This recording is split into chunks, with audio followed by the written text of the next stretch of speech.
নমস্কাৰ তোমালোক সকলোকে অন্য এটা ভিডিঅ'লৈ পুনৰবাৰ স্বাগতম জনাইছোঁ। তোমালোকৰ বহুতে আমাক সুধি আছিলা যে সেকেন্ড মেৰিট লিষ্ট কেতিয়া ওলাব, আকৌ আমি কাউন্সেলিং কৰিব লাগিব নেকি, স্পট এডমিশ্যননো কেতিয়াৰ পৰা ষ্টাৰ্ট হ'ব।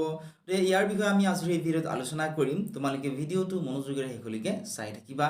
এতিয়া চোৱা, result of allotment of institute round 1 and cut off mark এইটো 6 তাৰিখে প্ৰকাশ পাইছিলে, হয়নে?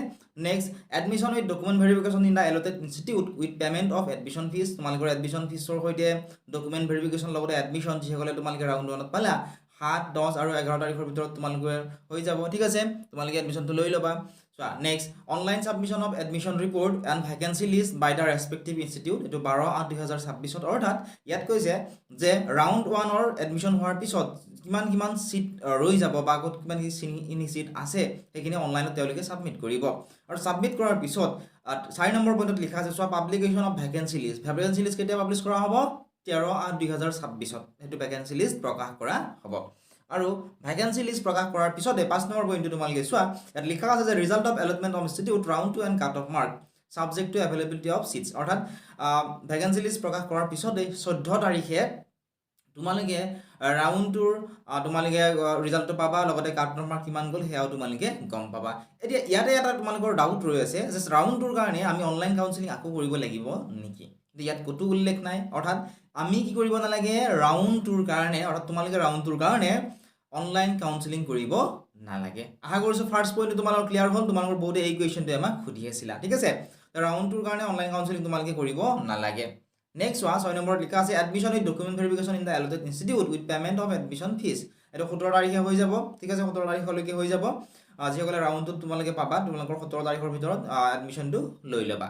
তাৰপিছত এডমিশ্যন লোৱাৰ পিছতো আকৌ চোৱা কিমানখিনি ধৰা আৰু চিট ৰৈ গ'ল সেইটো তেওঁলোকে তেওঁলোকে আপলোড কৰিব। আৰু আপলোড কৰাৰ পিছত 8 নম্বৰ পইণ্টত লিখা আছে publication of vacancy list. Vacancy লিষ্টখন আকৌ পাব্লিছ কৰা হ'ব, ঠিক আছে? তাৰপিছত চোৱা, 9 নম্বৰত লিখা আছে যে online counselling second phase for revision modification of reference of teacher education institute by the candidates. এইটো তোমালোকে ৰাউণ্ডটোৰ পিছত আকৌ কৰিব লাগিব অনলাইন কাউন্সেলিং, ঠিক আছে? 20/7/2026। আশা কৰিছোঁ বুজি পালা। Next, result of allotment of institute round 3, অৰ্থাৎ এইটো লাষ্ট ৰাউণ্ড হয়। 3টা ৰাউণ্ডত হয়, ৰাউণ্ড 1, ৰাউণ্ড 2, ৰাউণ্ড 3, ঠিক আছে? ৰাউণ্ডটোৰ ৰিজাল্ট আৰু তোমালোকৰ এলটমেণ্ট ৰিজাল্ট আৰু কাট অফ মাৰ্কটো তোমালোকে 24/8/2026 পাই যাবা। তাৰপিছত চোৱা, ৰাউণ্ড 3 যিসকলে তোমালোকে পাবা তেতিয়া তোমালোকে 29 তাৰিখে এডমিশ্যনটো লৈ ল'বলৈ লাগিব। নেক্সট চোৱা, এতিয়া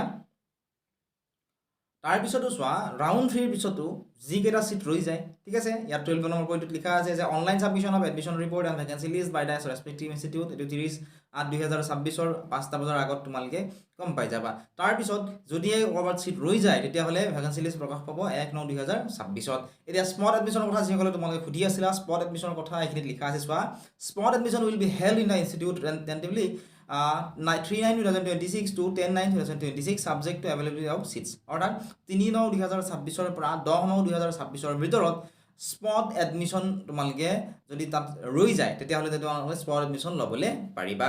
আশা কৰিছোঁ তোমালোকে সোধা প্ৰত্যেকটো প্ৰশ্নৰ উত্তৰ পালা। ইয়াৰ ৰিলেটেড যদি কিবা কুৱেশ্যন আছে তোমালোকে আমাক সুধিবলৈ নাপাহৰিবা। লগতে জনাব বিচাৰিছোঁ এডিআৰিৰ কাৰণে আমাৰ ফ্ৰী কোৰ্চ হৈ আছে এপত, লগতে অনলাইন ক্লাছো হৈ আছে। যিয়ে লগত তোমালোকে গম পাইছা কিমানজনে চিট পাইছে, গোটেইবিলাক আমি তোমালোক দেখুৱাই দিছোঁ।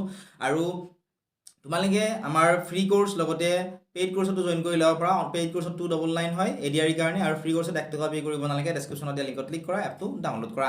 লগতে তোমালোকৰ এআই ডিলেট পৰীক্ষাৰ ৰিলেটেড যদি কিবা ডাউট আছে তোমালোকে আমাক সুধিবৰ কাৰণে একেবাৰেই নাপাহৰিবা।